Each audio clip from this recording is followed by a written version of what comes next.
Khandwa collector Rishabh Gupta ने plaster of Paris से निर्मित प्रतिमाओं की खरीदी एवं बिक्री पर प्रतिबंध लगाया है। खंडवा जिला प्रशासन ने मिट्टी से निर्मित गणेश एवं अन्य प्रतिमाओं को प्रोत्साहित किया जा रहा है, जिससे पर्यावरण को किसी प्रकार का नुकसान या खतरा न हो। खंडवा कलेक्टर ऋषभ गुप्ता, जिला panchayat CEO doctor Nagarjuna B Gowda, विधायक कंचन तनबे, महापौर अमृत अमर यादव ने प्लास्टर ऑफ पेरिस से पर्यावरण को होने वाले खतरों से स्कूली छात्र छात्राओं को अवगत भी कराया है। संवाददाता दिलावर खान की रिपोर्ट। ये आज मिट्टी से गणपति बनाने के लिए कार्यशाला रखी गई थी। इसमें मंशा ये है कि हम लोग जो प्रतिवर्ष प्लास्टिक ऑफ पेरिस की मूर्तियाँ को हम अपने घरों में विराजमान करते हैं, हम कहीं ना कहीं उससे पर्यावरण को नुकसान पहुँचाते हैं। तो हम उस नुकसान से बचने के लिए, हमारे पर्यावरण को बचाने के लिए आज यहाँ पर मिट्टी की मूर्ति बच्चों से बनवाई गई है और कलेक्टर सर ने, विधायक जी ने, मैंने स्वयं ने यहाँ मूर्तियों का निर्माण किया है।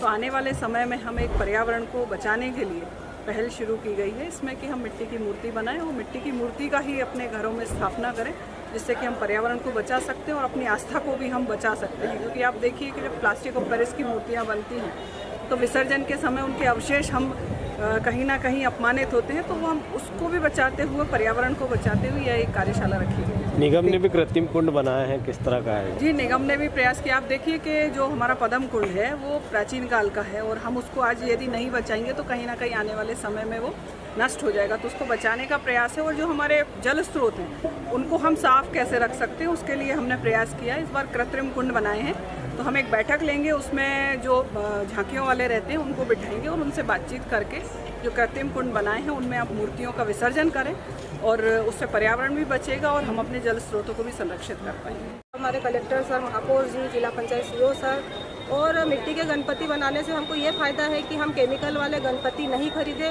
क्योंकि ज़्यादातर लोग केमिकल वाले गणपति खरीद लेते हैं और उनका घर अपने स्थापित करते हैं। तो मैं सभी से आग्रह और निवेदन करना चाहती हूँ कि हम मिट्टी के गणेश जी खरीदें और उनको अपने घर उनको स्थापित करें, क्योंकि अगर हम मिट्टी के गणेश जी लेते हैं तो उसका हमें फ़ायदा ये है कि हम गणेश जी जैसे कुएँ, तालाब, बावड़ी में उनका विसर्जन करते हैं तो मिट्टी के गणेश जी जल्दी से उसमें घुल जाते हैं।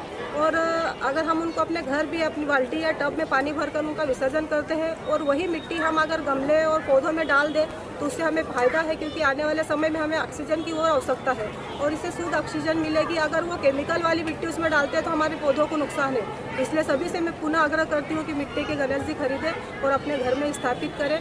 आज के विषय अपने जो कार्यशाला थी उसमें आप सभी को बहुत बहुत शुभकामनाएं, बधाई, और आने वाली गणेश चतुर्थी की, जन्माष्टमी की बहुत बहुत शुभकामनाएं, बधाई। इस बार पीओपी की मूर्तियां बनाना, उनका विक्रय करना, उस पर प्रतिबंध लगाया गया है। इसके तहत चूंकि हमारी मूर्तियों की संबंध में मिट्टी की मूर्तियों की जागरूकता भी बढ़े और मिट्टी की मूर्तियों की अवेलेबिलिटी भी पर्याप्त हो, इस दिशा में आज ज़िला पंचायत, नगर निगम और हमारा स्पेशली NRLM के माध्यम से आज एक वर्कशॉप रखी गई है। इस वर्कशॉप का उद्देश्य ये है कि आज दिन भर स्कूली बच्चे यहाँ पर बारी बारी आते रहेंगे बैचेज़ में। मिट्टी के गणेश किस प्रकार से बनाते हैं वो स्वयं अपने हाथ से बनाकर सीखेंगे।